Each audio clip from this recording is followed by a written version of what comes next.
Yine payızın etiri duyulur havada. Geçmişim gözüne gelir arada.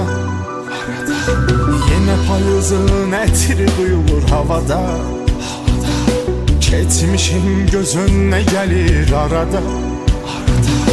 Dualar eləyirəm ki Allah'ım bizi ikinci dəfə yenidən yarada.